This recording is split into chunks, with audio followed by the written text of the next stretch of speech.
All right, so we are recording and welcome everybody to Kelly Surtees' webinar on the progressed Venus. Really excited to have you all here while Venus is in Pisces. It just feels very Venus-y right now. Venusian is, I guess, the more appropriate word. Yeah. Yeah. And really great to have Kelly back as usual to teach this topic, which she loves. Kelly's a big fan of progressions, and we don't have a lot of detailed classes yet on progressions at Astrology University, so we're kind of fleshing it out with Kelly. You may have noticed we've been kind of going a little bit deeper each time. We started out with an intro to progressions, then we did your progressed Sun. We're going to be doing your progressed Venus today, and we'll also go into Mercury, and we'll see what happens from there. So with that, I will go ahead and turn it over to Kelly. Welcome, Kelly. Thanks, Tony. Thanks for having me. And thanks to everyone for coming along today and joining us. We have got lots of fun things to talk about today. How I've structured today's webinar is we're going to just run through some of the key essentials on the theory of Venus progressing through the chart. And then I've got some examples where I want to show that theory in action. So the goal is on me to try and keep us all on time and not get too distracted. But yeah, it's a fun topic, and I'm sure we'll have lots of great questions and discussions as we go. So that'll be lovely. So without further ado, I'm going to pop the presentation up on the screen. And as usual, folks, if you have any questions, just pop them in the chat window as you have them, and we'll take them as Kelly has time and lets us know, and we'll try to get to as many questions as we can today. Cool. Yeah, and I am happy to take questions as we go, especially when we get into the examples.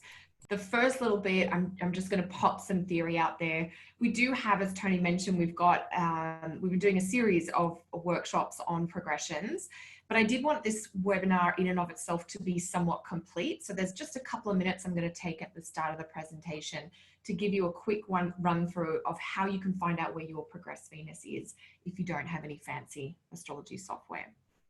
So the theme of today is timing your life with your progressed Venus. And we're going to be looking at cycles of love, but also some of the other main life cycles that can be triggered or be stirred up by your progressed Venus. One of the secrets of working with one of the personal planets like Venus is that she has two layers of meaning or symbolism in your chart. So Venus will be about love and relationships to a certain degree, and a little more so and a little less so for each of us, depending on our charts. And we've got some examples that'll show what I mean by that. And then Venus will also be responsible for probably two other topics in our chart. And we're going to learn how to figure out what those topics are. Because if we're going to do some deep work with progressed Venus, there's a few kind of core Venus signatures that will be unique to your chart that we need to get out of the way or get clear on before we get started. And because we are focusing on Venus today, we can absolutely let our Venus obsessions run wild. And from simple to fancy and technical, there's going to be a bunch of different tips and tricks you'll get out of how to work with your progressed Venus today.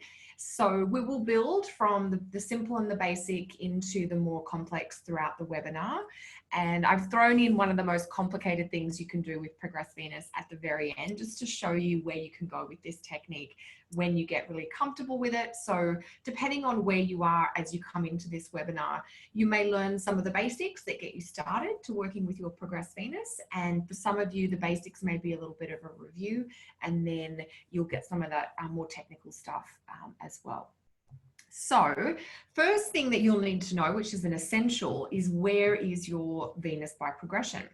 So if you've got some fancy astrology software like Solarfire or one of the other programs out there, you can very quickly calculate it by just asking the software program to calculate your progressed planets or progressed chart for today.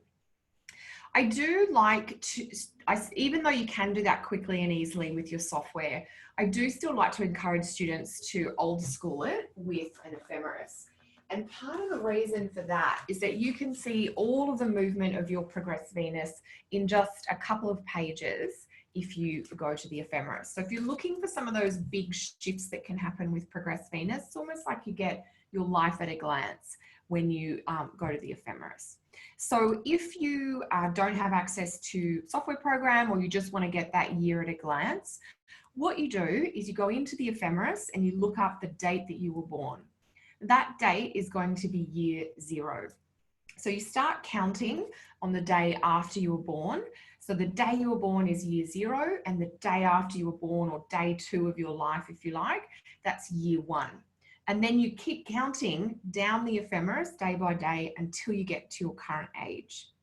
That's wherever the planets are on that day are your current secondary progressions, and that will tell you where your progressed Venus is right now. We've got some examples when we get further into the presentation where I'll show you this in an ephemeris. Actually, we might have a slide coming up that will show us this. But just for those of you who really want to follow along and DIY it at home, this is the slide for you. So here's an example. This is the ephemeris for the day that Alanis Morissette was born. And I do often use her as a counting example in progressed webinars because she was born on the 1st of the month, which just makes the counting process a little bit more simple. So what you would do is you just find whatever day you happen to be born on, and that's year 0. That's basically where the planets are in your birth chart, give or take a couple of degrees for a fast moving planet like the moon. Because we're really focused on Venus today, we'd be paying special attention to the Venus column. And if you want to know where Alanis Morissette's Venus is when she's 15 years old, we find where it is when she's 15 days old. And that's kind of the theory of secondary progressions. We have covered this in more detail in other webinars, which is why I just want to pop it up here really quickly and then move on. One of the most important things to note with your progressed Venus is when she changes signs by progression. And so we can see here for Alanis Morissette that somewhere down here when she's it says the 26th of June, which would be when she's about 27 years old. Her Venus progresses out of the sign it was in when she was born, which was Taurus, and into a new sign, which is Gemini. So that would be one of our first predictive things we'd look for. And this is the beauty of working with the ephemeris, is that you can kind of scroll down and use that highlighter. Venus is at 0 degrees on these days, and what days in the ephemeris, what years do those days correspond to? So for Alanis, it's day 26 of June, I should say, which will be day 27. And that will be her 27th year of life. So that would be the first thing we look for. It's not the only thing we look for, but just to give you an idea of where this information is coming from. We will do a section on Venus retrograde today too, and it'll be really important to check the ephemeris for that information as well. So just a quick little technical bit right off the top so that we can get that out of the way, and then we can get into all the meaty interpretive info, which if you guys are anything like me is actually sort of the fun stuff and what you're really after. So on the topic of interpretation, here is how we get those extra topics of Venus in your chart into play. So Venus's general or kind of essence topics, if you like, are about love and relationships. They're also about beauty and about the little luxuries of life. Venus also describes things like your style or your appearance, how you pamper yourself, whether you're into pampering at all or whether you're not. And certainly, you know, the topics of Venus have a lot to do with the needs and wants or the desires that you have in life in general, and especially in relationship.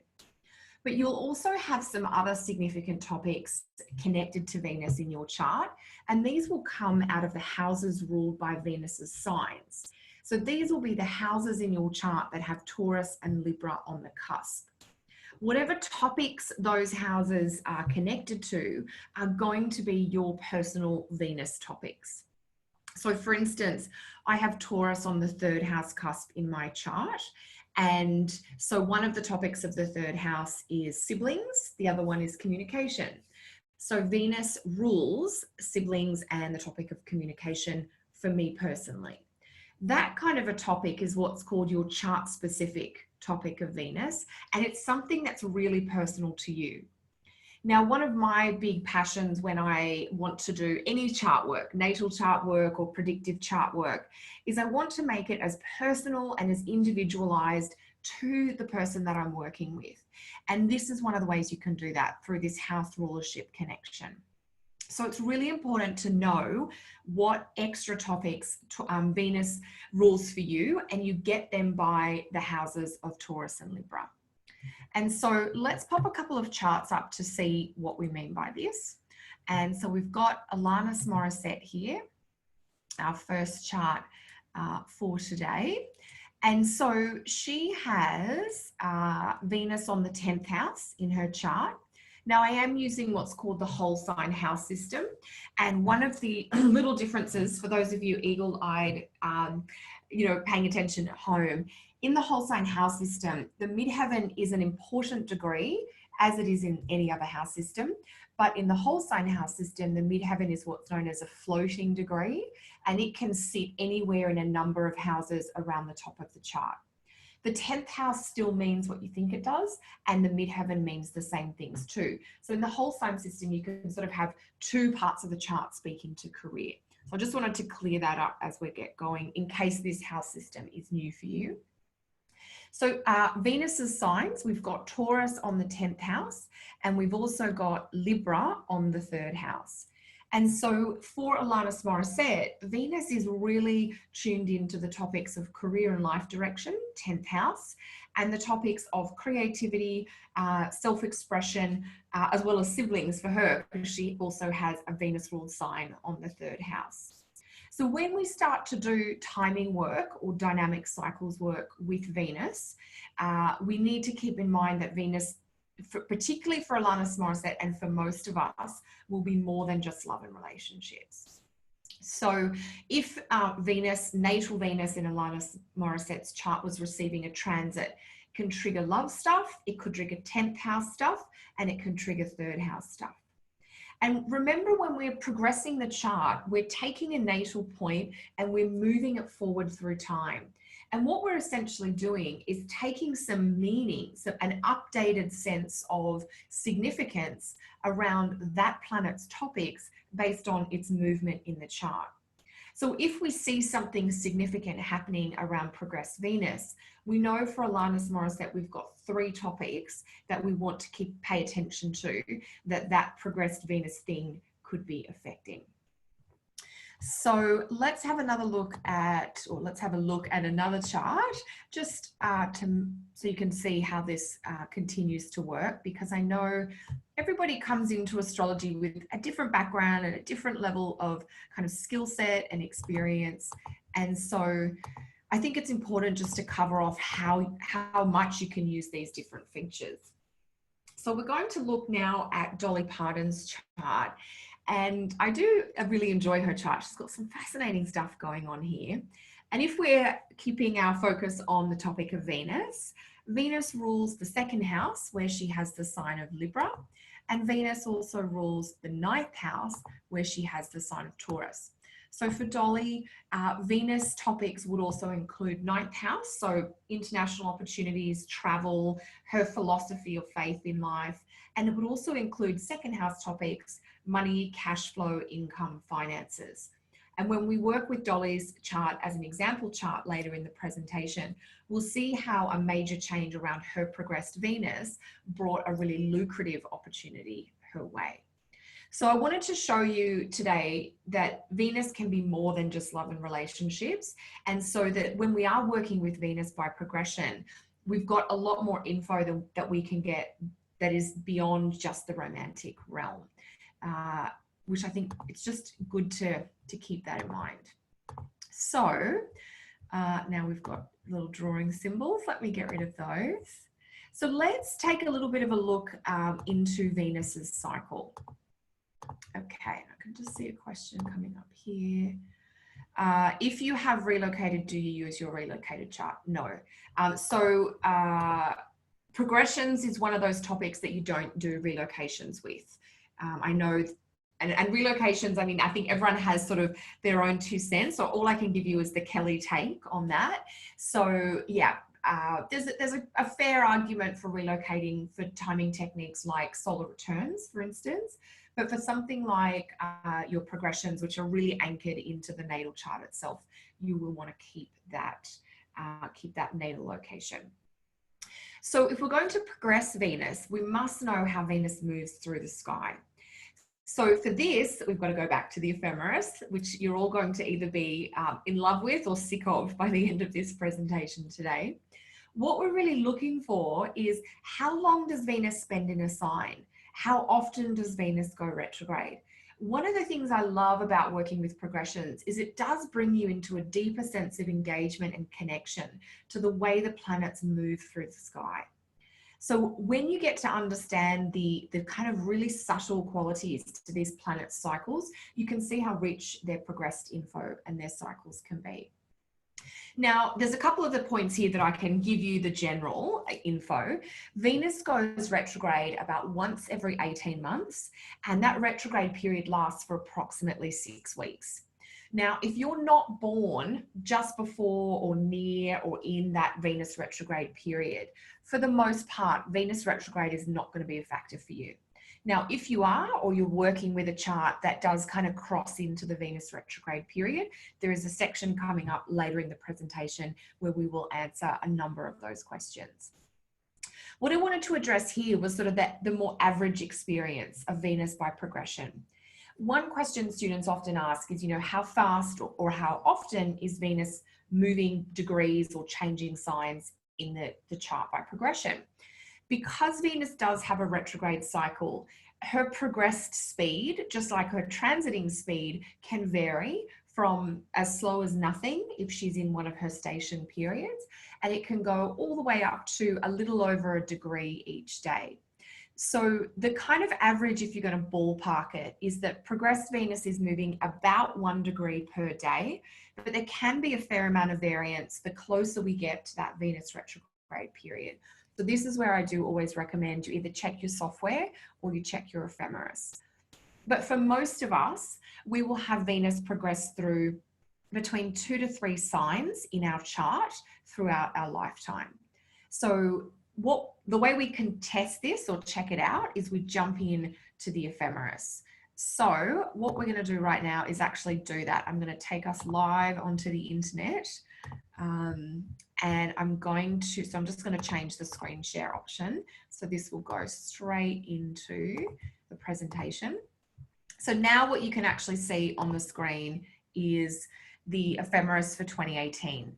Now, one thing I should have mentioned earlier is if you're not totally old school like me and you don't have a hard copy of an ephemeris, it's okay. All the ephemeris info is actually available free online.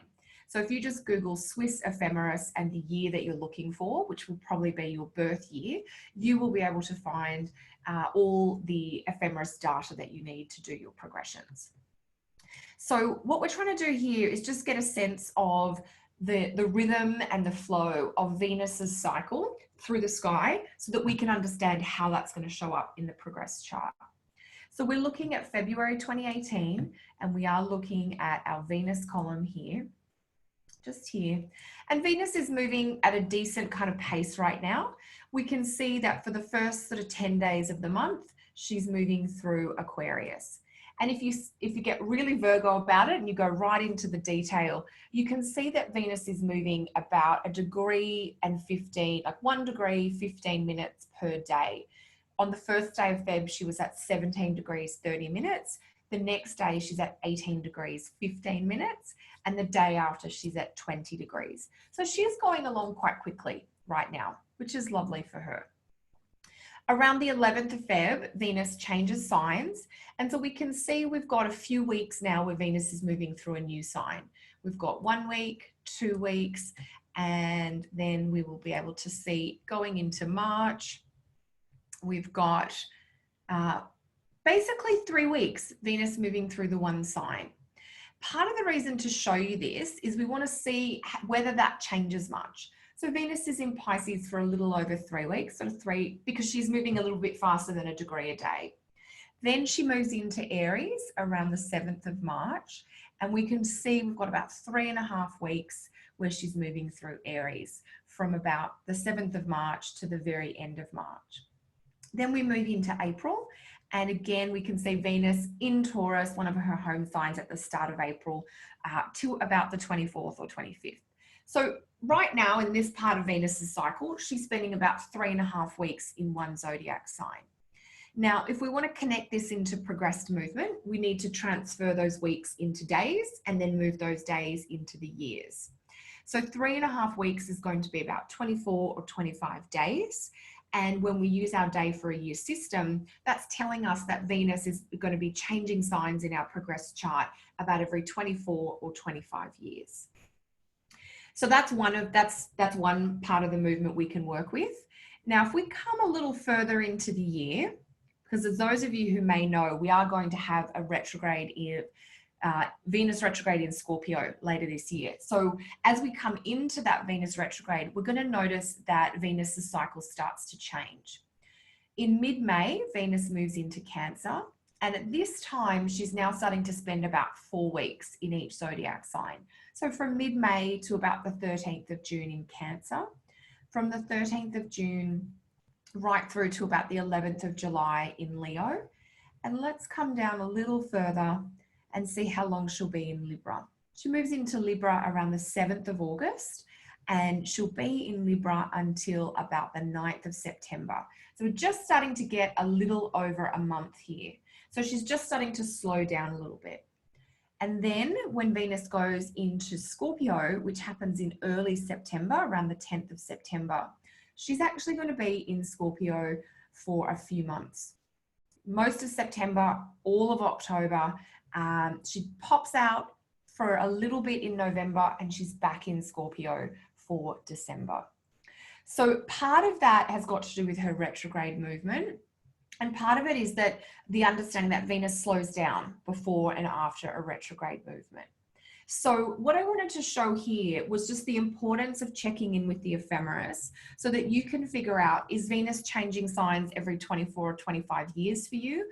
Or is Venus changing signs every 30 to 31 years for you? Because it is a little different for each of us.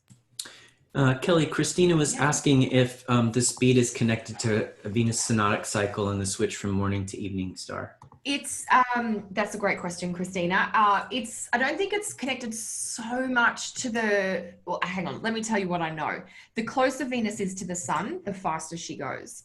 And that's actually true for all the planets. So that when they are in that range of nearness to the sun, it's like they're quickened. So right now, as you know, Venus is still invisible. And so she's relatively close to the sun, which means she's moving quite quickly. And then as she gets further away from the sun, we do see her speed start to slow down. And the retrograde happens when Venus gets as far from the sun as she possibly can. And that's when we have almost zero speed, which brings us into that retrograde. So I think that answers your question, but if you need more info, let me know. Excellent. Okay, so now I shall come back into our presentation, and I can never figure out how to do this smoothly, guys. So thank you for bearing with me. We got to look at some beautiful pink flower wreath while we were waiting. So yes, it was excellent. No problem. Totally Venus in here right now. So that's, you know, how long Venus spends in a sign and how often she's retrograde. Because what you're really looking at is that because what progressions do is they slow down planetary movement. We're going to take what's happening in a 3-month or 90-day period, and that's going to be your progressions for your entire life for about 90 years. So you do really want to get that ephemeris printout of those 3 months or 90 days after your birth and have a look at what Venus is doing. You do want to note the sign changes. They're most important. You want to notice aspects. Now, there's a couple of different ways you can look at progressed Venus aspects. You can look at progressed Venus aspecting other progressed planets, or you can do what I prefer and what I actually think is the more sort of powerful, is to look at progressed Venus making aspects back to the natal placements. So what you essentially want to do is take those major progressed Venus things and insert it into your chart so you can see what progressed Venus is triggering.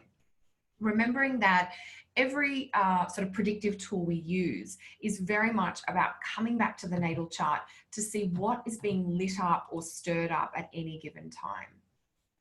And Mary's saying that she's looking at her progressed Venus pattern in the ephemeris and she's totally riveted and glad she's here.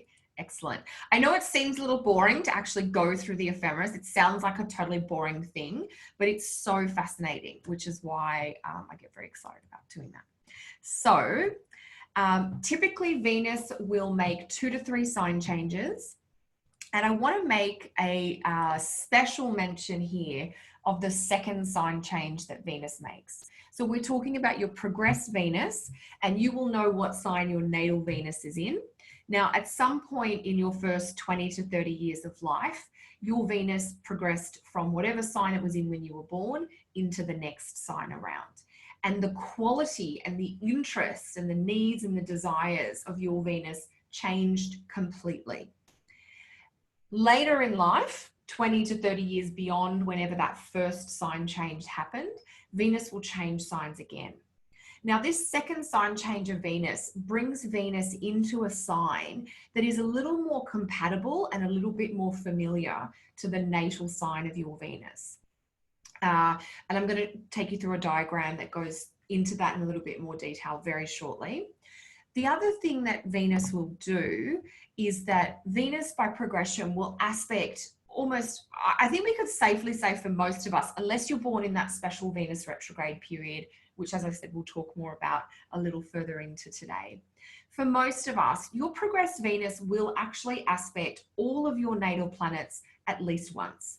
Now, I'm not saying she's going to make a conjunction to everything because she absolutely won't. She's only covering a little quarter or a quadrant of your chart. But as she does that, she will either sextile a planet or oppose a planet or trine a planet or square a planet. So she will interact with, she will infuse each of your natal planets with her kind of particular Venusian qualities at least once throughout your life. And we want to know that if we're interested in Venus topics, how can I develop things like self-love or an appreciation for my physical appearance? How can I add a little luxury? You know, how can I, and by little luxury, and I always say Venus is little luxuries.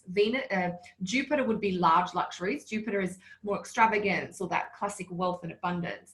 Venus is like being able to afford that nice face cream that you love, or being able to afford the organic food that you want to eat, or being able to afford some of those special little indulgences like a meal out occasionally or a little treat here and there. So that's one of the things that we often forget about Venus, is that she adds this pleasant kind of lift to our life. And when your progressed Venus interacts with, which means she's exchanging energy with your natal planets, then you're getting a taste of how that natal planet can be a little bit more luxurious or comforting, that type of thing. So the second sign change of Venus, which I promised we would talk about, here is a diagram of the elemental table. And I think this is an interesting way just to help illustrate how these progressed Venus factors work. So say you were born with Venus in a fire sign. You've got the dynamic fire qualities. Then the first sign change that Venus makes by progression will bring her into an earth sign. And from your basic beginner astrology understanding, you will know that fire and earth are a little bit incompatible. One is kind of uplifting and exciting and adventurous, and one is more measured and serene and maybe routine oriented or stable. And these are both, the fire and the earth both have great qualities. They're just different from each other. So I actually think we have a little bit of discomfort or sometimes a little bit of dissatisfaction when our Venus is progressing through that second sign. So the first sign change brings it into that new sign, and that's where we can feel a little bit of at odds within our own hearts. We can't quite get what we're looking for, or things seem to be a little bit uncomfortable. Like we've got part of what we want, but maybe not everything. And then when Venus changes signs for the second time, in this example, we've gone from fire to earth, and now we're going from earth to air. And what we know is that fire and air are more compatible elements. So even though air is not the same as fire, air gets along better with fire. And so when your Venus makes that second sign change by progression, it pulls her into a place that is a little bit more like what you started with, and it helps you get that much closer to what you're really looking for. Now, if you're not, you know, a yang, so if you had your natal Venus in a fire or an air sign, it's that second sign change that brings it into the other yang element. You might be like me and your natal Venus is actually in an earth or a water sign. And so if it's in a natal earth, the first progression is going to bring Venus into an air sign. And we've got that disconnect between maybe the stability or the security or the sensuality of the earth Venus, the natal earth in Venus, natal Venus in earth. And then the disconnect between the Venus progressing through an air sign, which is so in the mind and so about ideas, but doesn't seem to have that earthiness that the natal Venus in an earth sign is looking for. But the second sign change, that Venus progresses out of air, done with that, and now we're into water. And we all know that earth and water make mud, and we get a lot of kind of connected, yummy gooiness between the earth and water signs. So I'm hoping that concept makes sense for you guys. That's just taking a little look at it via the element. The second way to have a look at it, of course, is via the modality.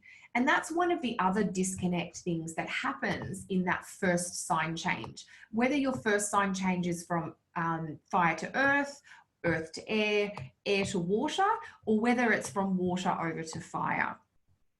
The first sign change brings the biggest contrast in the modalities as well.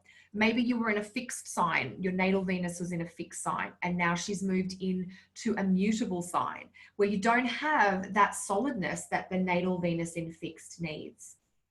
Maybe your natal Venus is in a mutable sign and she likes that variety and that flexible kind of free-flowing spontaneous energy. When the Venus progresses from a mutable sign into a cardinal sign, this is one progress shift that I often see as quite positive. And the reason for that is that one of the downsides of mutable signs is they're quite scattered. So if your Venus natally is in a mutable sign, she sometimes maybe wants more change than is good for her. When Venus progresses from a mutable sign into a cardinal sign, you get a bit more focused, you get a bit more goal-oriented, and you start to kind of really shoot for those targets that matter. So there can be some real improvements around functionality that happens with that shift. And that's probably the easiest modality shift for progressed Venus, or really any other progressed planet. You could probably apply that to. Now, when Venus progresses, if you've got natal Venus in a cardinal sign, her first progression is into a fixed sign, which slows things down and stabilizes things, but can take away some of that spice and that feistiness that natal Venus in a cardinal sign really likes. Now, in the context of the chart, that can be a positive. I'm not saying these things are always negative. I'm just saying they bring in some contrasting and some new qualities that take us a little while to adapt to. Now, if your natal Venus is in a cardinal sign, the second sign shift will bring Venus into a mutable sign by progression. And mutable signs and cardinal signs are both kind of movement oriented, and that can be one of the reasons why that feels more familiar. So hopefully that's just getting you guys thinking. And I always say when we start to do predictive astrology that what we really do is we're doing technical stuff. So we're really doing fairly complex, high level technique, but we're using the language of beginner astrology to explain it to ourselves, but also to share those insights with our clients. So question. We had is it okay to jump in? Yes, no, go for it. Yes, this is a good time. Okay, so from Christina, she says, fascinating, my progressed Venus is squaring my natal sun, and I'm definitely navigating how I feel about my looks as I am aging, just turned 50. Being a first house Venus certainly amplifies the exploration. Also, Venus is slowing down on my progress chart as she's approaching a retrograde in about 20 years. So Christina, could you also tell us what two additional houses that Venus is ruling? That could be interesting too. Yes, totally. 4th and 11th. Lovely. So I think it's really interesting too. So if I'm reading, Christina, your section here, your progressed Venus is in the first house, or is that your natal Venus? Natal, I think. Okay. That's what I read. That's what you read? Okay, natal Venus there. Yeah, natal is in the first. Okay, got it. Yeah, so I mean, look, having your progressed Venus, you said squaring your sun, that's huge. So remember we said before, there are some planets in the natal chart that progressed Venus will aspect twice, but most of them it's a one-time thing. And so if this is what's happening, because I'm just thinking, Christina, you might have had a sextile going back when you were a bit younger, from progressed Venus to your natal sun. Maybe not though. Sometimes it's hard to say without the exact chart. But yeah, progressed Venus in aspect to the natal sun. Now, I don't worry too much. Like, I'm not like, oh my God, it's square, this is going to be horrible. The square is more saying you're really working at aligning that progressed Venus sun energy. It's almost like maybe you're having experiences that are actually showing you your beauty, but you're having trouble internalizing them because it's not what you thought. That could be one manifestation of a square, for instance. Yeah, okay, so you've had the opposition in this. You've got quite a quick, or you were born early, like when Venus was moving quickly. That's lovely.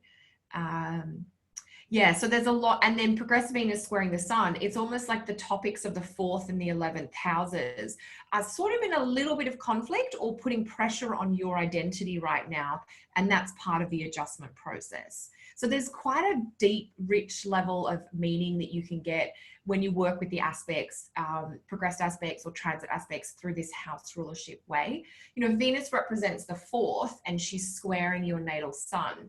There's something that you want to do to shine, some stuff that your home or family commitments is a little bit at odds with, and we have to have that adjustment so we can get that growth that you need. And that's just telling us that the nature of your growth right now requires these accommodations.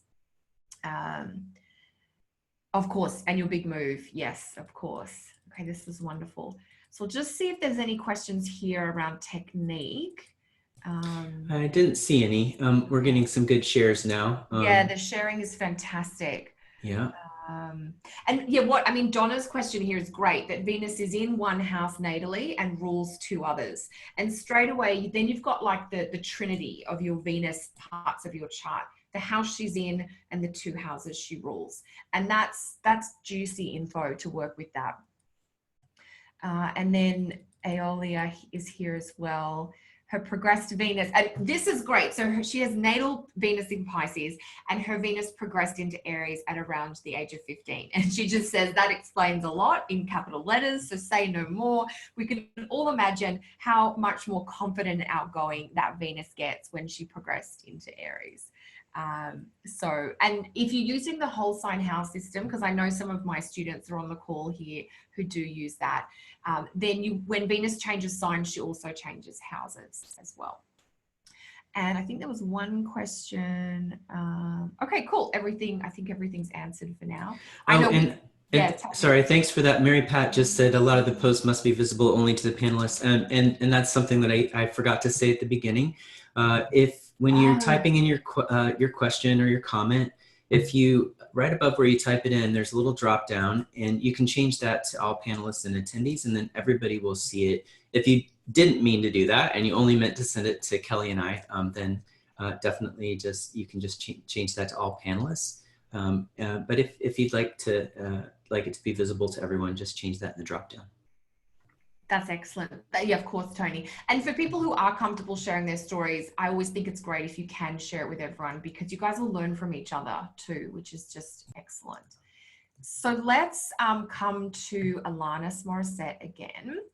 And we've got someone here saying Venus has changed signs 3 times. Yes. So in this example, Sabina, because your natal Venus is at the very end of a sign, you can get the sign changed 3 times. For some people where Venus natally is very early in a sign, you might only get 2 sign changes. And, you know, I think if Venus is later in a sign, you get that magical second sign change kick in when you're younger. So that can be really lovely too. Okay, so we'll do a few examples here and get through a bit more theory. I always love these webinars, Tony, because I feel like we're just all having this wonderfully inspiring conversation. Yeah. Since you or I never go on tangents, it's never any trouble to finish on time. Right. No, but they're good tangents. They're good tangents. They're such good tangents. Yeah, Tony and I have, anyway, now I'm going on a tangent about tangents. So, Okay. so she has Venus very early in the sign in her chart, just about 1 degree of Taurus. So just to illustrate what we've been looking at theoretically and with the ephemeris, Venus by progression is going to do this. It's going to move through all of Taurus.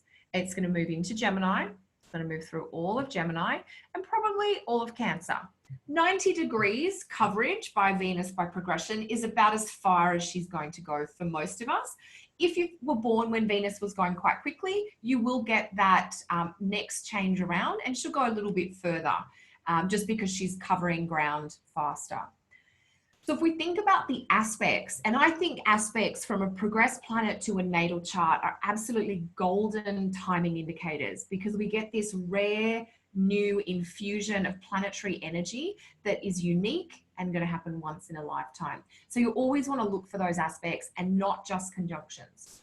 So if we're thinking about Alanis Morissette's Venus, as it's progressing through Taurus, it is going to make aspects to her, she's going to make sextiles to her planets in Cancer. It's going to make, this diagram on the screen is going to get quite messy, but we'll just go with it. We'll leave our Virgo behind.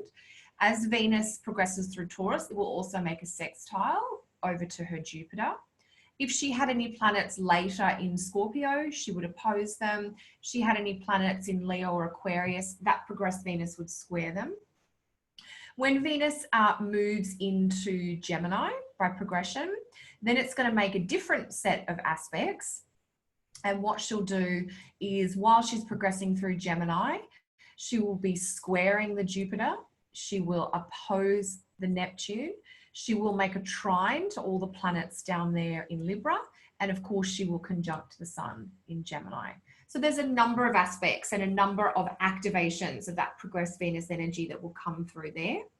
And then as she gets a little older still, that progressed Venus will then be in Cancer, making conjunctions to all of her Cancer planets. Will actually make a sextile back to its natal position. Will now trine the Jupiter and will square all the planets in Libra. Now, I know this is a little bit messy, but this is my preferred way of working with Venus. Not to make a mess of your chart, but to have a look at how the progressed Venus is aspecting and triggering the natal placements. And so you can see that you've got maybe a dozen aspects that progressed Venus is going to make over the course of her lifetime. And each of those will highlight a time period.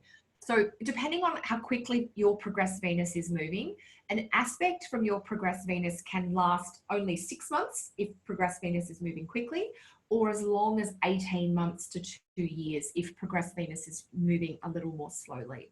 So you've got that time frame in which to manifest whatever potential is coming through.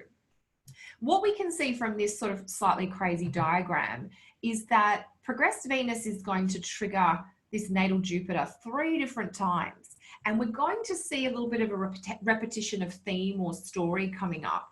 Each time progressed Venus connects back and pulls out the potential of that natal Jupiter.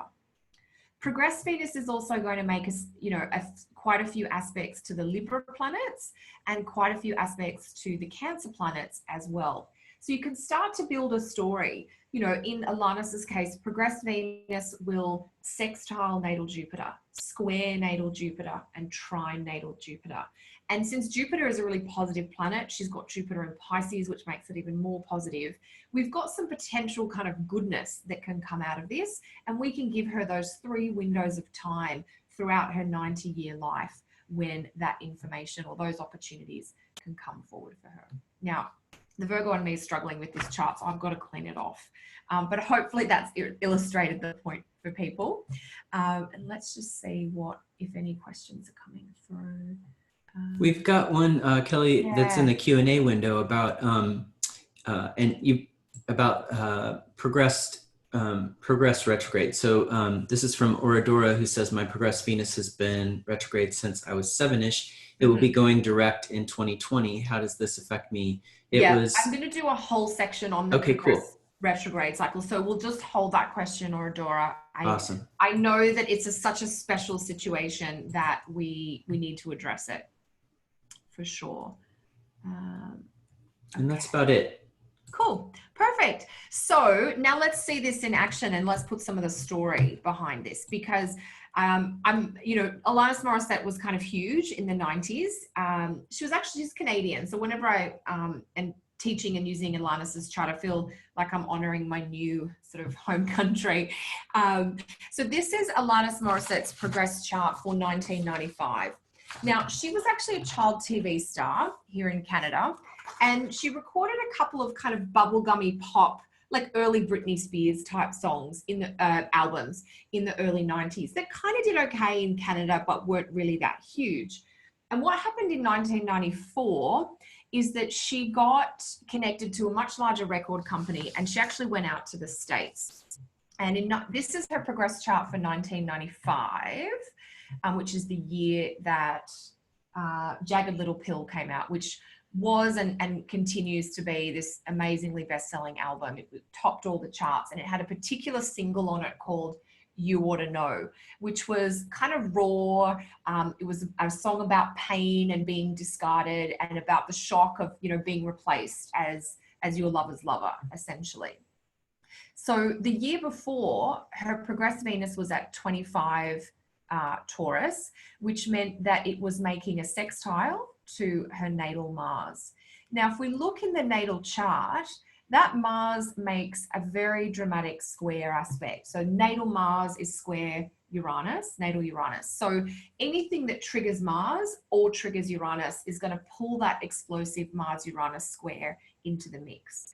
And she's sort of channeling this through her Venus stuff, through her career. Venus rules the 10th, and through the 3rd house, because not only did she perform the song, she actually wrote and created the song. The song is from her own insides. It's a self-expression or a communication of her.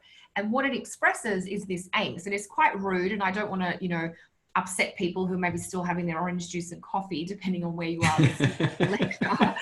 If you're not sure what I mean, and you really want to understand what Mars-Uranus means in an explosive kind of sexual, angry way, just Google lyrics, You Ought to Know, and you'll get all the information if you can't remember it. I mean, I was a teenager in the 90s, so it was part of my formative years, as it may have been for others.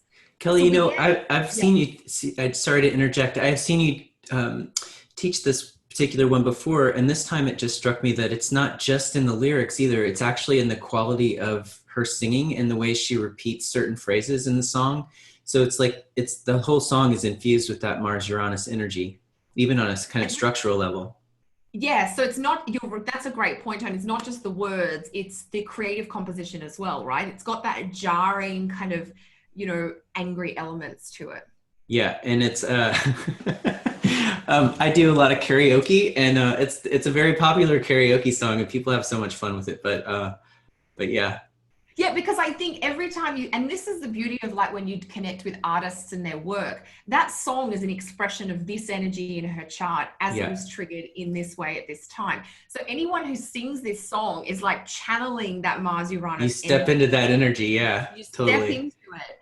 And so we get the progress Venus sextile the natal Mars. Now, progress Venus sextile natal Mars can be a really sexy, fun, passionate aspect, but what complicates it in Alanis's case is that Mars is involved in this natal square to Uranus.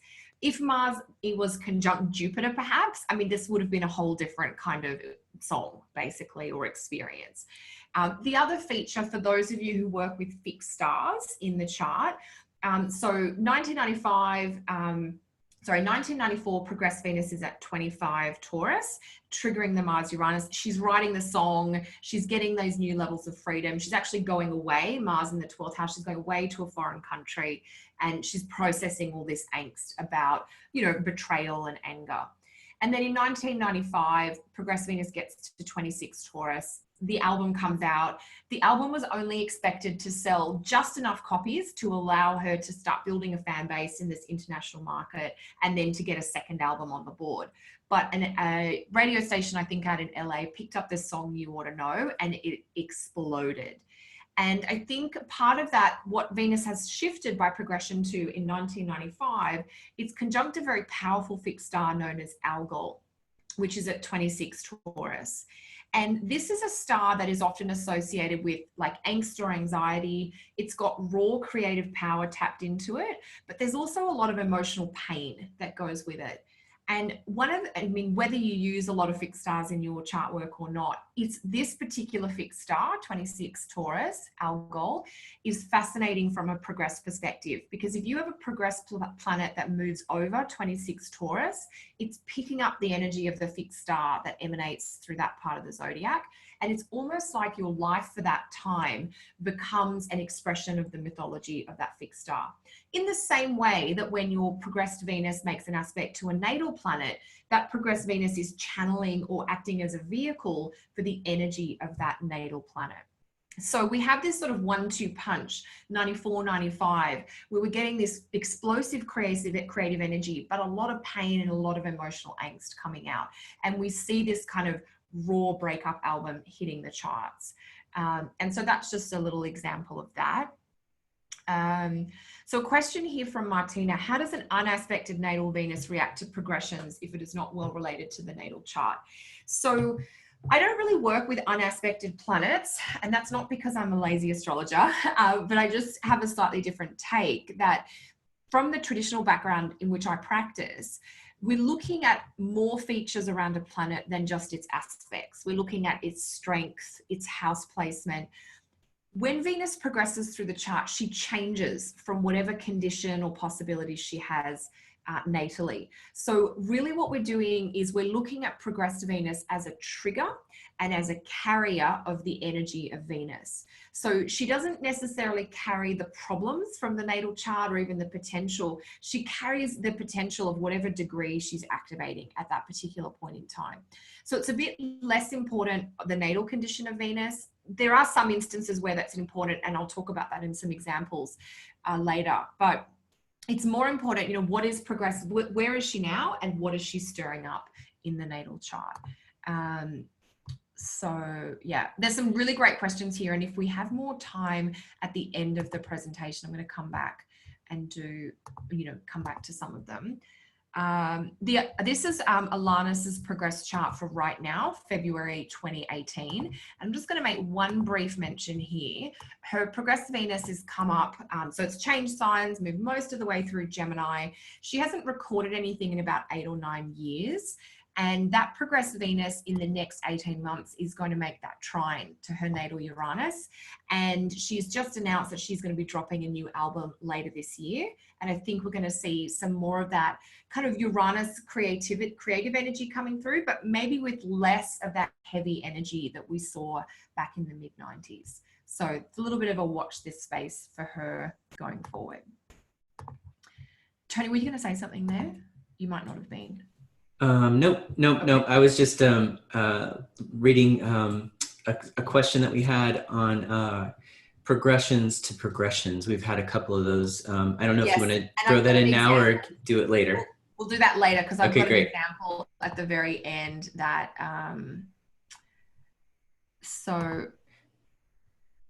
yeah. Okay, great. Good. And so I just wanted to say, as Kelly gets into this about progressed Venus retrograde, for the person who asked about Venus retrograde in the natal chart, you can still get some tips from this section. But as I explained to her folks, if you're interested in Venus retrograde in the natal chart, Kelly did a webinar for us last year that addresses some of those topics, and I can pop that link for you in the chat window. Excellent. And look, if you have Venus retrograde in the natal chart, that is going to come into this Venus retrograde progression. Because so basically, let's just throw a chart up straight away. I've got one chart in this little section. So we'll look at dear Jennifer Aniston, who has just announced this past week she's getting divorced again. Now, in her natal chart, Venus is here at 9 Aries. And the sun is here at 23 Aquarius. Now, for those of you who are maybe still deepening your understanding of the planet cycles, the further a personal planet or an inner planet like Venus is away from the sun, the more likely it is that it is either just starting or just ending a retrograde. So that's one thing to keep in mind. You can just look at this natal chart and you could think that Venus is going to go retrograde at some point in the first sort of 30 years of life, because Venus just can't be that far from the sun. And if you're not sure, because maybe she's, you know, then you just double check the ephemeris. And that's why we always check the ephemeris, check the ephemeris, check the ephemeris. We're like branded with that. So this is an example of someone born with Venus direct. And if you're not working with planetary speed or planetary cycles, you won't even consider that this is actually a slow Venus in the natal chart. And how you know that is basically if you're born about within the 6-week period leading up to a Venus retrograde, we know that Venus is slowing down. That shadow period comes from her having hit the celestial brakes and she's starting to go slower. Now you could be, I think the question we had was somebody who actually has Venus retrograde in the natal chart. Now I actually get quite excited when I see that, because this is where I think, oh my God, this is what your progressions are going to show you when your natal retrograde Venus goes direct. And that is going to be a wonderful thing to celebrate, because if she is retrograde in the natal chart, you do have that delay or that internal energy. And when she progresses into a direct phase, you're going to get some movement or some progress about those Venus topics that have been a bit stagnant for you. So let's just back up and go through our Venus retrograde theory so we don't miss anything important. So if you're born near the start or end of a Venus retrograde, there are extra factors. Now, another tip to help guide you with this, Venus only goes retrogrades in 5 signs. And she retrogrades every 8 years. She comes back to retrograde in the same sign. So for instance, in 2018, we've got a Venus retrograde happening in Scorpio, which is one of the 5 signs Venus goes retrograde in. In 2010, we had Venus retrograde in Scorpio. Venus has been in Scorpio between 2010 and 2018, but she wasn't retrograde in those times. So to understand if Venus is going to go retrograde shortly before or shortly after you're born, you will just need to check your ephemeris. It's not as simple as saying Venus isn't retrograde in my printed chart, therefore I'm good, because that's what Jennifer Aniston has. And we need to check to know, is Venus going to go retrograde by progression? And so we're going back to our fabulous ephemeris here, because what I want to do is show you what this looks like. I think we might have left it here before we did. So let me just bring you into this screen again. So we're looking at August 2018, and of course in our Venus column, which we're getting very, very familiar with, just here, this column here. Okay, so what I want to show you is how this works. So if you're born, say you were born in early September 2018, somewhere here. In your natal chart, it will say Venus is direct. But if we know that Venus is going retrograde the next month, we know that by progressions, when you get the age that brings in to when that retrograde starts, we know that Venus in your progress chart is going to go retrograde. So probably in your early 30s, if you were born in early September and Venus goes retrogrades after you were born. But what if you were born in late October when Venus is already retrograde? What if you're born here? Venus went retrograde up here, but we know that Venus spends about 6 weeks retrograde every 18 months. She's actually retrograde the least of all the planets, and her retrogrades are really unique. You will see them less often, but they're always very special circumstances when you do see them. So if you're born, okay, let's back that up. About 6 weeks is going to be about 42 days, which means by progression, Venus can spend a maximum of about 42 to 43 years retrograde. So if you're born with Venus retrograde in your chart, sometime before you turn 42 or 43, your Venus will progress direct, depending on how close to the start of that Venus retrograde you were born. So if you were born very near the start here, then you've got to progress through the entire retrograde. You'll be in your early 40s when your progressed Venus goes direct. But if you're born about halfway through the Venus retrograde, maybe here, you might only have to progress to your early 20s for your Venus to go direct by progression. So noticing when a natal retrograde planet progresses direct is hugely important, but also checking to make sure that a planet that is direct in motion in your birth chart, if that goes retrograde later in life, that's something you want to keep an eye on. And that's partly what happened to Jennifer Aniston. I'll bring her chart back up now. And we can see. And let us know, folks, if that wasn't clear. I know when we get into the ephemeris, people's eyes glaze over. I know it can be. It's a lot of data. And I think for those of you who have Venus retrograde or for whom this is really relevant, I'm sure you're watching with eagle eyes. But if you do need to clarify anything, just let us know, because that's what we're here for, to help you. So Venus, Jennifer Aniston, Venus progressed retrograde in 2003 in her chart. So she was about 34 years old.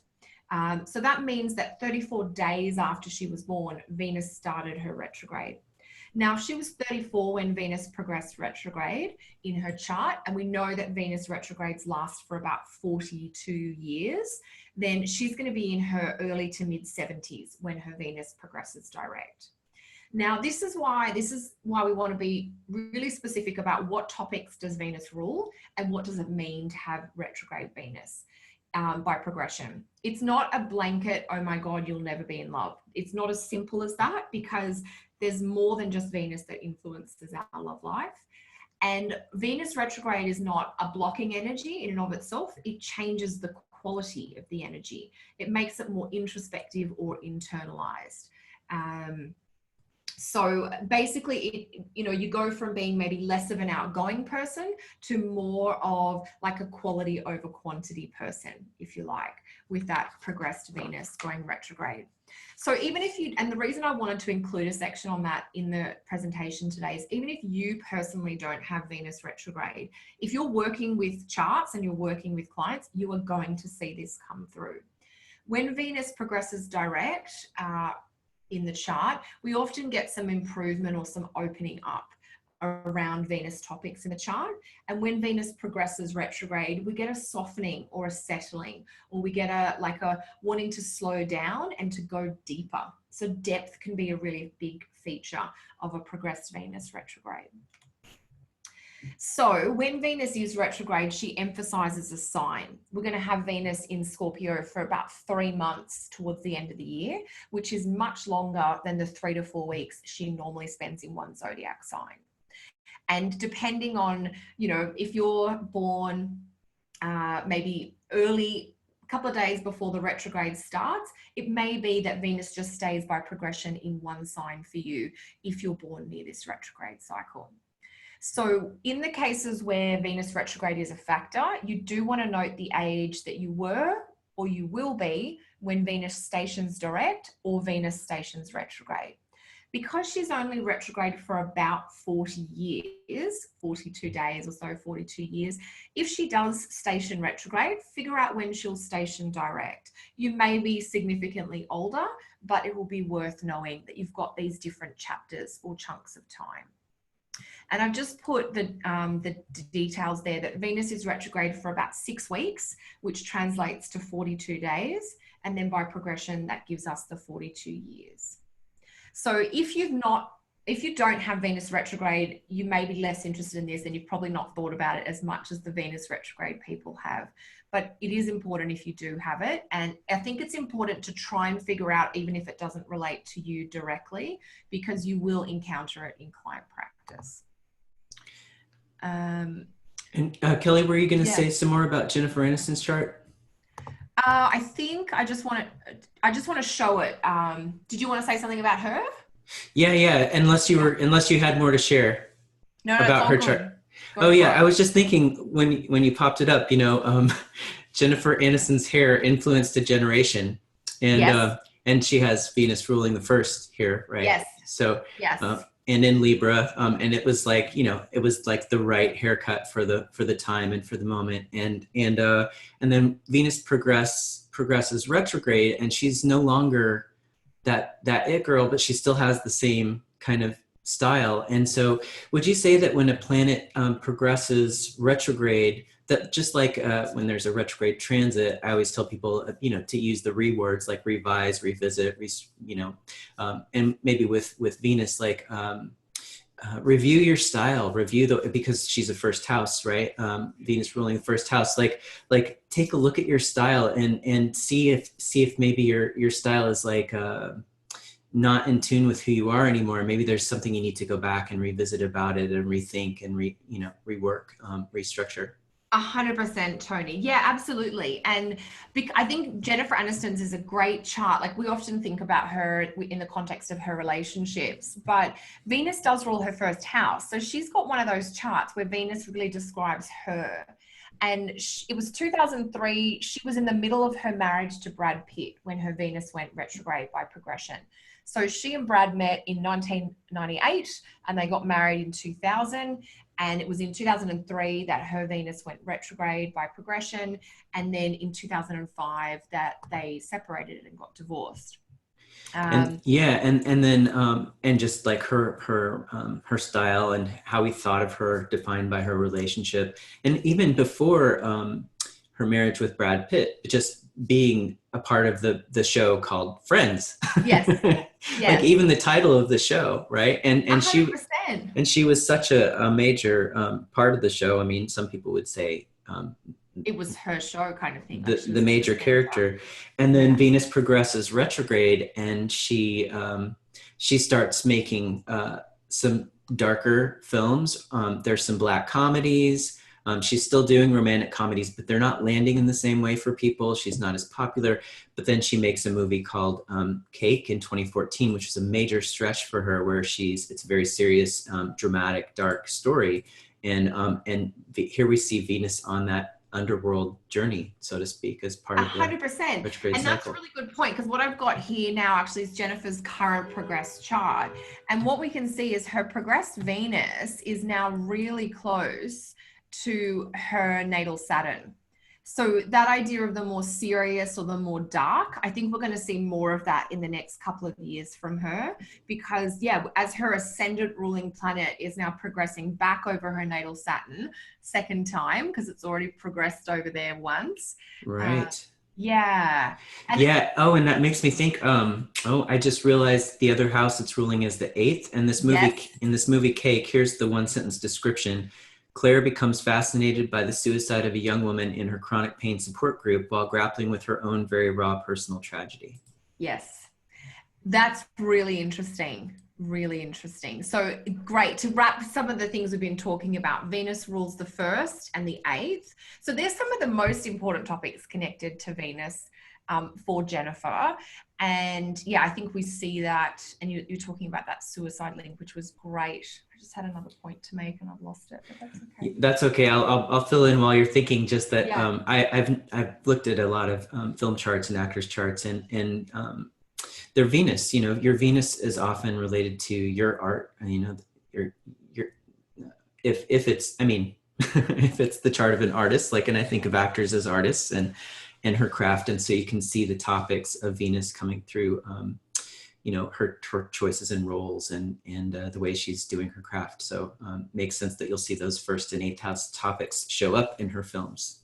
Totally. I remembered the point. Because Jennifer has a Venus ruled sign on her 1st house or her ascendant, tracking the progressed Venus through her chart is really important.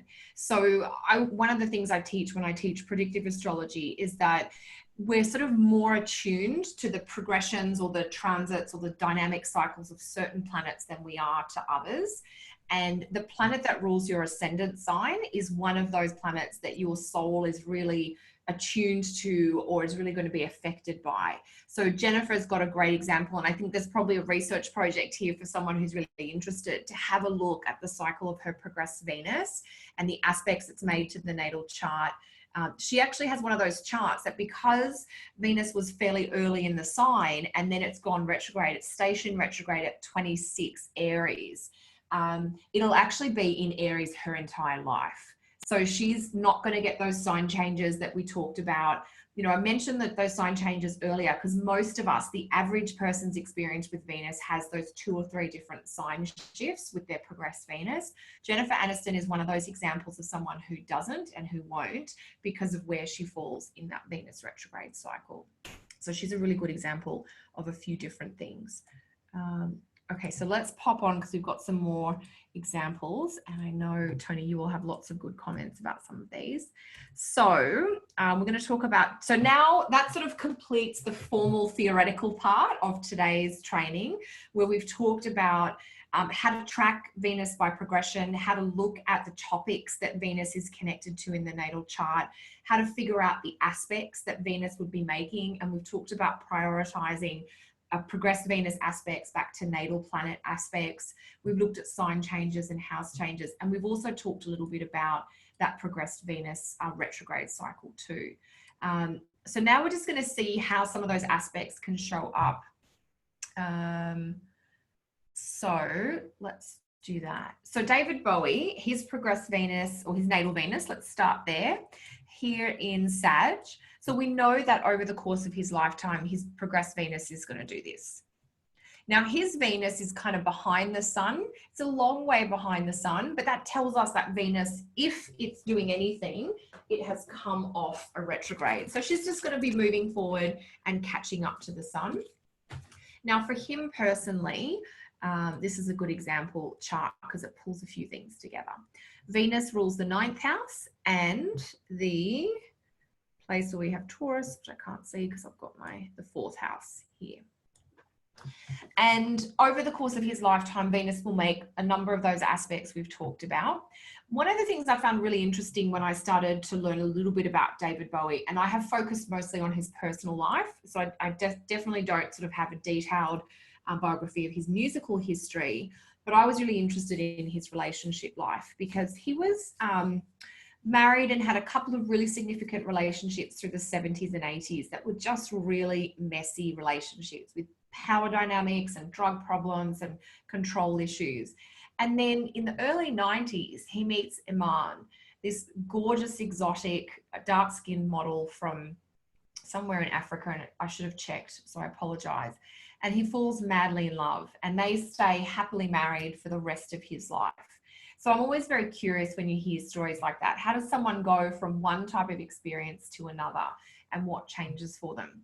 And if we are going to take that idea that Venus is one of the planets in the chart that rules relationships, the other planet in a chart that would rule relationships would be the ruling planet of the 7th house. And for David Bowie, that is the sun, which we see here in the 12th house.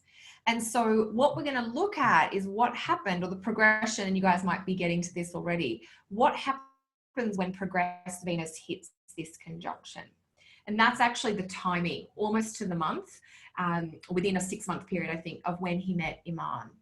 And I think that's a beautiful example of Venus bringing those themes of love and relationships into the chart to the topic that is specifically about love and relationship for this particular person. Now, you will hear sometimes this sort of almost cliche notion that when progressed Venus conjuncts the natal sun, if you're lucky enough to have that aspect, you will meet the love of your life. And I have seen that happen in some circumstances, but not in all. So I wanted to mention it because I think you read about it in a lot of books, but I wanted to say it's not as simple or as consistent as saying progressed Venus conjunct the sun, you know, right off into the sunset with the love of your life. But here we have David Bowie's progressed chart for 1990, which is when he meets Iman at a dinner party. Now, ultimately, the woman he meets is someone who is a 9th house figure. She's a foreigner. She's from a different place, a different country, and a different culture to him. She meets him at a dinner party. They meet at a dinner party. So they're at somebody's home, which is a 4th house event. So we're just starting to see some of those themes coming together. And then, of course, the very simple once in a lifetime. You know, this is the only aspect that his progressed Venus will make to his sun. And it happens 1990. So he is, he's in his early 40s. And that's when he meets his woman. Yeah, so that's just a nice little example there. Tony, did you have any comments on that one, or are there any questions we should address now? We have some questions, but not related to this chart. And okay. Yeah, I was just thinking about the 4th house there and wondering like, I just had some cheesy thoughts like, meeting her was like coming home, or I Yes. wonder if it had that quality. I mean, we wouldn't know Totally. unless I we love talked to him. thoughts. Oh my God, you're talking to like the most romantic person ever here. I think you're 100% right, Tony, because I think they had a very happy home life together. They had a family together. And I feel like this sort of pulled together a lot of those dynamics. And when you bring in these house rulership factors, you get more specific detail, like the symbolism of the ninth house, symbolism of the fourth house. These things come together for you in a way that makes your astrology so good. Not that I want you to impress other people. I just want you to be able to satisfy the people with the work you're doing. And Christina says, not just his sun, but Sun Mars. So I think what she's saying there, if I can read between the lines, is that it wasn't just like coming home. It was like coming home to some fun times. Yes, to some really sexy times. Sexy times. Yeah, because Venus Mars together, like if you get progressed Venus or, you know, on a natal Mars or what have you, Venus Mars combinations are definitely spicy, you know. That's like your chocolate cake with a bit of chili in it, and that's usually going to be Oh, that's so great. Chocolate cake with a bit of chili in it. I love that. That's Come so on, Tony. great. I think every time I teach, I'm talking about baking these days. Baking metaphors are great. Hadley says, when progressed Venus was conjunct my sun, I traveled in Greece for the first time and fell deeply in love with the country and culture. I went back so many times. Friends were certain I had a boyfriend there and was keeping it a secret. That's amazing. So that's a great example that you fell in love with something with the progressed Venus on your sun. You fell in love with a place, basically, because I think that's what progressed Venus really symbolizes, is that comfort and that little luxury or that sense of ease. You know, what Venus does is she's like the honey, or she's the grease that keeps the wheel going. So whenever progressed Venus is active, you're getting those feelings of like ease and flow or comfort or satisfaction, and it just feels good and you just want more of it. I like chocolate, but maybe you hate chocolate and what you want is cake. So your Venus experience will be unique to you, but it will be that same feeling of eating something you love, basically. And Hadley, if it's okay to share, I think we're talking about Sagittarius here too. So that makes complete sense. Yes. Yeah. And then somebody did have a question about the nodes, about Venus progressing over the nodes, I think. Yep. So I can speak to that just very quickly. I'm not an evolutionary astrologer, but I do see that progressed Venus, and I would just use a conjunction really to the north or south node. And this is just the Kelly version. And so Mark or Stephen would have different takes on it. But progressed Venus to conjunct one of the nodes is going to bring a really defining experience according to your Venus topics. The progressed Venus on the North Node, it will be a defining Venus experience that sort of really propels you forward. And if you want to take full advantage of it, you're going to have to get out of your comfort zone or let go of something that's been around for a long time. When progressed Venus is on the South Node, there's almost this kind of like dealing with old or unfinished business. And those encounters or experiences may not be long lasting, but they can be incredibly significant. So that's just a couple of the things I've seen there. Now, I do want to do this example because it helps me illustrate a couple of things. So I'm just going to pause on the questions for the moment and talk about Dolly, Dolly Parton, who's got, a really fun chart, as we said. So we're talking about progressed Venus, and one of the other things that I do with a planet like Venus by progression is I have a little look-see. Is Venus going to progress at any point into one of the signs where she has special strength? So will your Venus progress into Pisces, into Taurus, into Libra? Because each of those three signs are like a happy place for Venus, and Venus can be really good and really productive, or she has more of her best self to offer.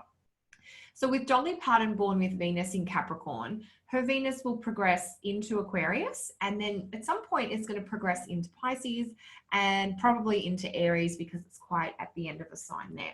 So there's something really special or significant that's going to happen to do with Venus stuff when Venus is progressing into and moving through Pisces for her. So let's have a look at her progress chart for when that happened. And then we'll probably just take questions after this. Sorry. Zoom. There are two quirks that you have that annoy me. That's one of them. Okay, so here we have the progressed chart for, let me grab my Dolly notes, 1973. And in this year, she wrote a ballad that, she wrote a song called I Will Always Love You, which has become this very popular and very lucrative love song. You probably know of the song from the Whitney Houston movie, The Bodyguard. But that was actually the third time that song topped the charts, because Dolly wrote it in 1973 and it charted in 1974 when she released it. And then it was part of a movie soundtrack in 1982. And what I think is really interesting is that that sort of song was part of this sort of turning point energetically for Dolly, where she started to make a lot more money. Remember that Venus for her rules her second house of finances, cash flow, and income. And now Venus has progressed into its the best sign it's going to be in her lifetime, which also happens to be a water sign, and water signs are fertile. So that can be great if you're trying to have babies, but Venus doesn't have anything to do necessarily with babies for Dolly. It doesn't rule the fifth house, it rules the second house. So what would we expect fertile growth with around Venus progressing into Pisces? We would expect that around her money and her income. And I think that song, I Will Always Love You, which she actually wrote for her business partner and mentor, who she was breaking up with at that time because she wanted to create her solo career. So what she did is she made some choices around business and work and money that were going to take her in a different direction that proved to be very lucrative. And as part of that, she wrote this particular song. This is Venus progressing into Pisces, that has gone on to become really lucrative and be recorded by a number of other artists in the years since. So this progressed Venus example shows the power of Venus progressing into a sign where it's really strong, but the positive impact that can have on one of the house areas ruled by Venus. The other house area ruled by Venus for Dolly, of course, is the ninth house, which would be the part of the chart to do with publishing and basically, you know, writing the song, having the royalties, all of those licensing rights would be a ninth house type experience. So just another example there, kind of off the relationship topic. Yeah. So that's another example there. So let's dive in. I could just go on examples all afternoon, but I know we've got some really great questions. So Tony, did you want to say anything? I was just going to help you sort through the questions if you're ready. Okay, perfect. Yeah. I'm just going to skip this example. Oh, I've got one let's do the really technical example, Tony, and then we'll do this. So people asking about progress planet to progress planet aspects. You can actually, I'm skipping a middle step here and we're going straight to the most magical or fancy pants way you can do this. And this is where you look at your progressed Venus and your partner's progressed planets to see if they connect. Now, this is not my own research. I want to quote the writer, oh gosh, where's his name? Paul Westran. I didn't want to get it wrong. He wrote a really detailed article in the Mountain Astrologer years ago called Why Do Lovers Break Each Other's Hearts? And I believe he's since gone on to publish a book on this. So this is really fascinating. This is my own example, but the concept is something that I learned about from Paul's work many, many years ago. Now, this is really fun. So you're basically looking at your progressed planets and your partner's progressed planets to see how they jive in. And because if you're having a romantic relationship, we want to try and get some Venus action in there. That's part of what we'll have a look at. So as many of you probably know, Prince Henry, technically, but known as Prince Harry, the younger son of Charles, is engaged to Meghan Markle, an American TV actress who's also divorced. And they have had this sort of whirlwind, intense love affair, and their charts are some wonderful examples, particularly Harry's chart, actually, of a combination of transits and progressions, these dynamic triggers that are just arousing the topic of love for him right now. And I know I was thinking, how the hell am I going to display this? Because really we need data from a few different places. But what I've done here is just create a snapshot from each of their progressed charts. Harry's chart is up here in the top left, where we're seeing his progressed sun at 25 Libra. And Meghan's chart is down here on the bottom right, where we're seeing her progressed Venus at 26 Libra. So what we're actually seeing is this conjunction between Meghan's progressed Venus at 26 Libra and Harry's progressed sun at 25 Libra. So what this is telling us is there is this energetic charge between the two of them, progressed chart to progressed chart. as I said, very fancy pants, very technical, very high level. You won't really do this for every client. I absolutely do not. But there are certain situations or certain circumstances where you will want to go into this much detail. And of course, since we're all primarily obsessed with our own charts, this is a fun thing to look at if you've got data from your current partner or an ex, to look at how some of these progressed aspects come in. And what I wanted to take you through was how this conjunction between Harry's progressed Sun and Megan's progressed Venus, how it plays out over time. This is where it is right now, 2018. And the planets are about 40 minutes apart. If we go back to 2016, the planets were only about 20 minutes apart. So in 2016, which is the year they met and kind of fell madly in love, got set up on a blind date, and just went, you know, got literally just out of nowhere, they both changed their lives to have this relationship. The planets were close up. They were both at 24 degrees, I think, of Libra.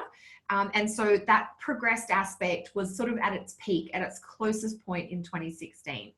It's not far apart now because it's still within a degree or within 60 minutes. But if we track them forward, which I did, to 2030, what happens by then is that both those planets have progressed into Scorpio, and they're now about 3 degrees apart and getting further apart. Megan's Venus is moving faster than Harry's Sun is. So that Venus is going to sort of just pull away a little bit, and we'll get some distance there. Now, I only went 12 years into the future, and a 3-degree difference separating orb, it's not enough to break them up, but we can see that intensity of that romantic love connection really strong in 2016 and 2017. And it should stay close enough that they will stay connected. What can happen is that progress aspect can pull apart by 6 or 7 degrees, and that's when you can get the separation or the dissolution of things. So for those of you who are really familiar with working with progressed planets and want to dive into absolute fancy pants level of technique, this is the one for you. Now, you can look also at progressed planet aspects in your own chart. So, for example, you can have a look. Well, in this one, Kelly, we have, Mercury and Pluto. I mean, although yes, yeah. You're reading my mind, Tony. Here we go. Yes. Just trying to save you clicking to another chart. No, it's perfect. Exactly. So Harry's got progressed Mercury conjunct progressed Pluto. So what I would be interested in with that is I would want to know the date that progressed Mercury was conjunct the natal Pluto, because that would be when that energetic vibration first came through. And then it's sort of extending the length of it into that progressed Mercury to progressed Pluto conjunction. But you can totally have a look at that. I mean, Harry's also got progressed Mars, Uranus, Mars, Jupiter. That will be a separating conjunction because Mars moves faster than Jupiter. So that would have peaked a few years ago, perhaps when he was in his more bad boy ways. I'm thinking that's about 4 or 5 years ago when he was still a little bit of a wild boy, because he did have his moments. And then Megan's got progressed Mercury to progressed Saturn. So one of the reasons I don't do this with clients all the time is partly for time and partly for bang for buck. I tend to see we get more sort of obvious manifestations when we've got a progressed planet aspecting a natal planet. But for those of you who are really working with your own chart, you'll get some useful info out of that for sure. So let me clear the drawing. I know we're right on time now, Tony. I've got time to stick around for questions. Okay, great. Summary slide on. So everything we've talked about in our time together today, team, progressed Venus. She will rule 2 houses in their topics. So your Taurus house and your Libra house, and all of those lovely Venus topics, which we've talked about. What you're watching for changes are aspects with the natal chart, sign change, the direction change. Crossing an angle is really important. We didn't speak on that a lot today, but I do see that as a significant. Changing houses is important, but hitting an angle, if your progressed Venus will conjunct your ascendant, your midheaven, your IC, or your descendant, that really amplifies and energizes all the Venus topics. And then at the very end there, we got very fancy where we looked at your progressed Venus in aspect to someone else's progressed planets, as in the case of Harry and Meghan. So lots of juicy info. I think this is going to be the kind of presentation where you can go back over it a few times and just get as much out of it as you need to. But let's hit the questions. Tony. Yeah, so this was just an additional piece to the someone's progressed Venus turning direct. And this is if somebody had natal Venus retrograde and progressed Venus turned direct in midlife, and progressed Venus eventually returning to the natal Venus degree, which we have another question about that as well. This person's asking, Gary's asking, should that be regarded as a sort of Venus return? Yes.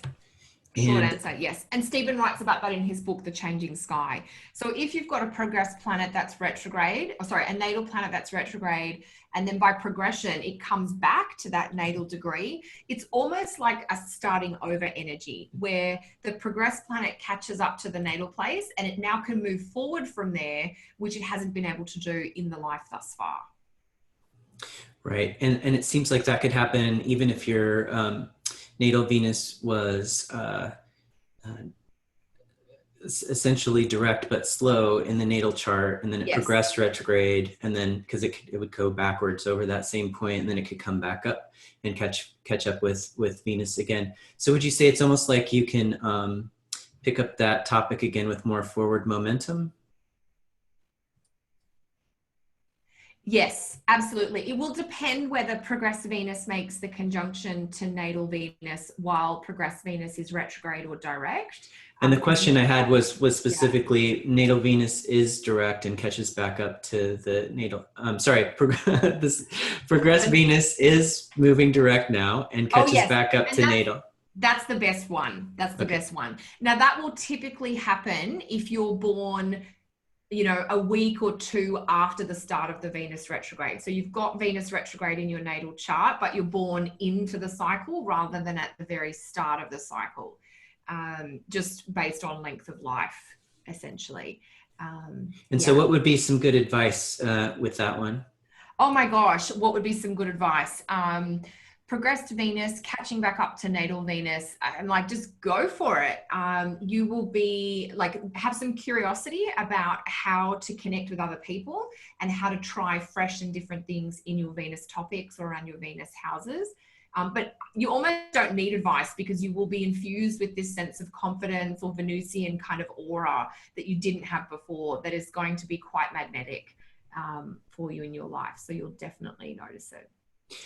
Donna says, did we talk about the year Venus goes direct for the first time in 42 years? I think that's what we're talking about, Donna, but clarify that for me if that's not what you meant.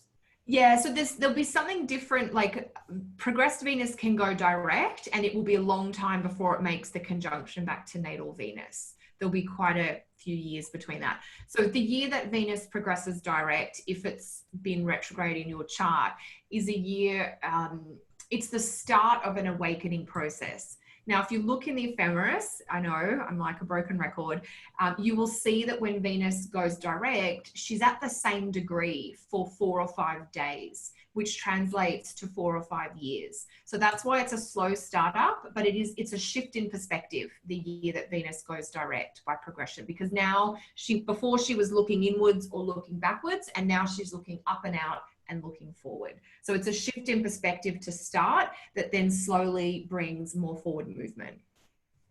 Thanks, Kelly. And Duke says, I know that nothing is set in stone, but would you say that when progressed Venus goes retrograde, that it generally changes relationship negatively? For example, falling out of love with someone?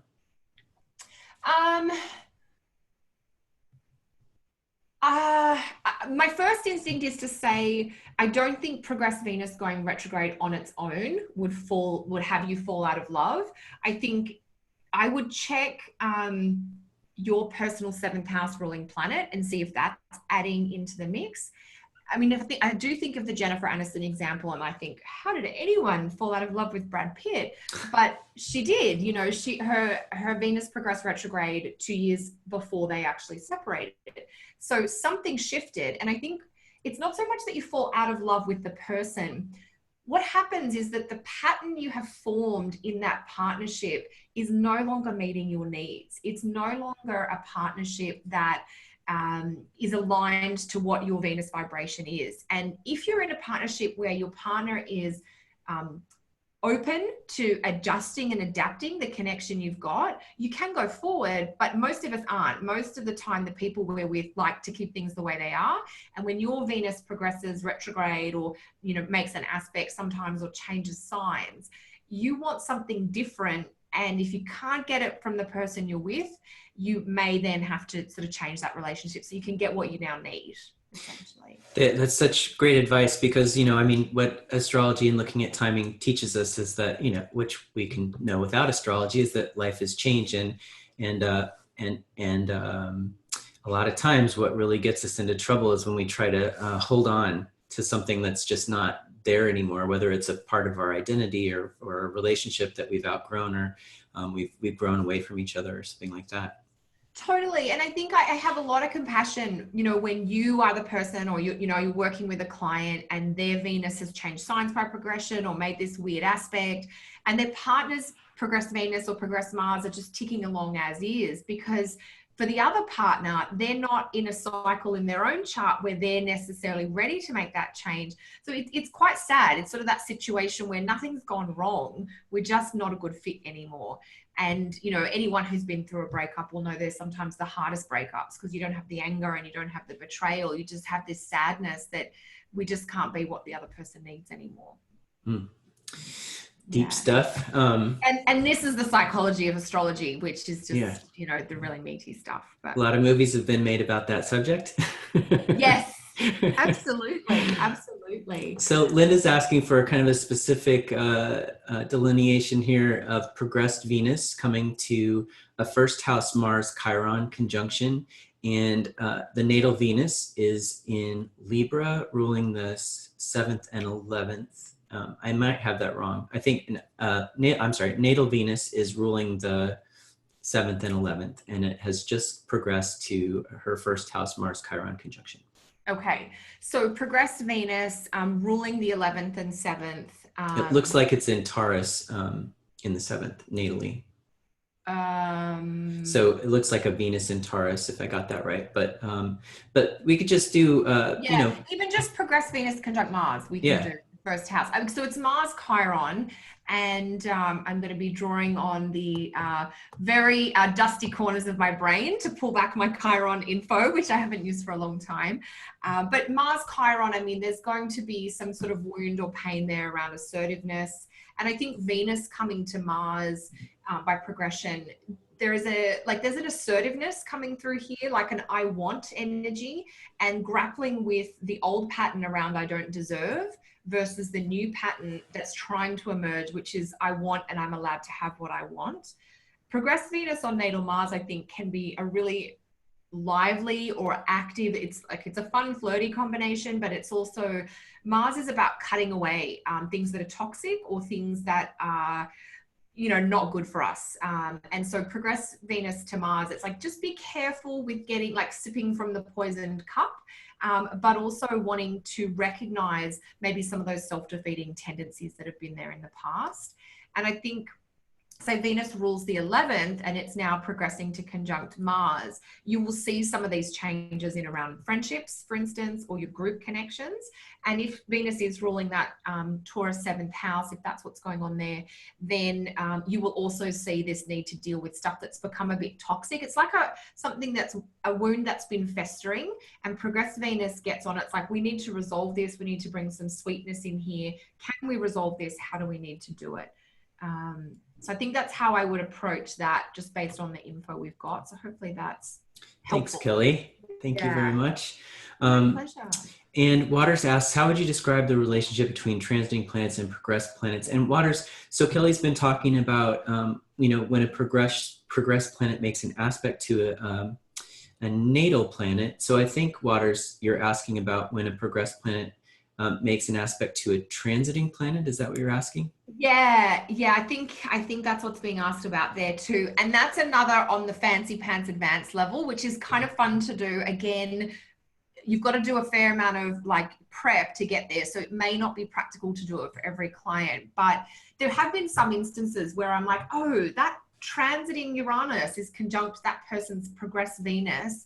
And then we'll see some of that story come into the chart. Now, Bernadette Brady talks about the loaded gun, which is It's a bit, maybe that's the wrong thing to be talking about right now, but it's in her book, and she's an Australian astrologer, so we just sort of have a different relationship, I guess, to these types of things. But she's talking about a loaded gun prediction, and basically the layers are that you've got a natal planet that is aspected by a progressed planet, which is in turn triggered by a transit. So you get this 3-layer cake. There you go. We can talk about cake. We've got chocolate, vanilla, and strawberry, if you like. Well, it could be a surprise party too, instead of a loaded gun, right? Right, exactly, a surprise party. And I'm thinking actually about the Alanis Morissette example that we used earlier, where her progressed Venus was sextile her natal Mars, and say that transiting Jupiter was conjunct the natal Mars and sextile the progressed Venus. And what you've got there is the 3 layers of activation.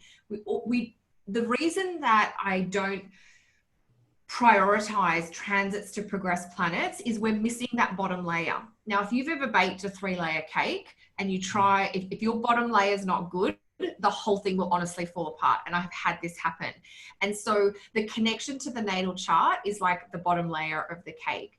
And so having a transit to a progressed planet, something's going on in the ethers, but it's not anchored into the core being. And so ideally we want that transit to that progressed planet to be triggering something in the natal chart at the same time.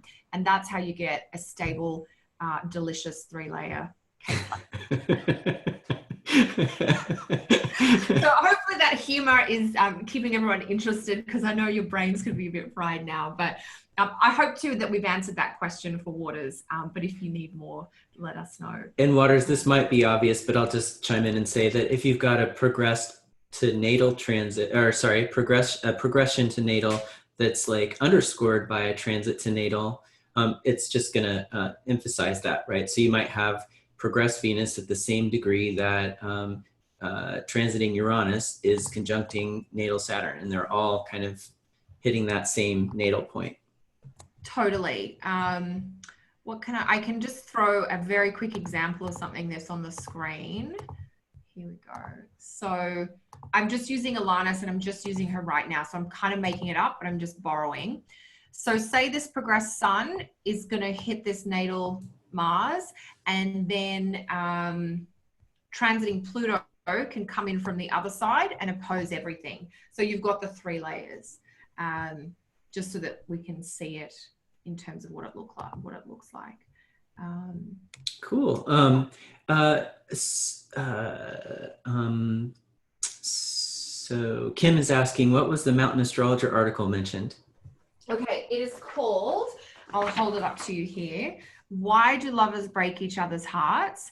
Now, the author is Paul Westran, West, Westran.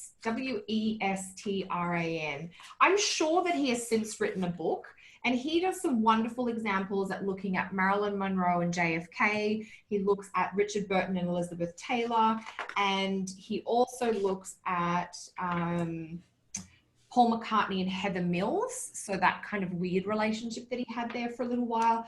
And he also looks at the Duke and Duchess of Windsor, which are King Edward, Edward that abdicated, and Wallace Simpson. So there's some great examples there if you're interested in going into that in more detail. Yeah, and mostly what you're looking at with that, essentially, if I summarize in 2 sentences, you're looking at the relationship between, say, your progressed Venus and your partner's progressed Venus, or progressed Mars, progressed Venus, or progressed Venus, progressed Sun. But you could probably pick progressed Sun, Venus, and Mars in your chart and those in your partner's chart, and just see what aspects, when are they closely together. The nature of the aspect doesn't matter. It doesn't matter if it's a square or an opposition, because what you're looking for is connection. Connection means charge, which in a love relationship means attraction and passion. And if you don't have those aspects within a couple of degrees, you will lose the charge and attraction, and then the relationship can come apart.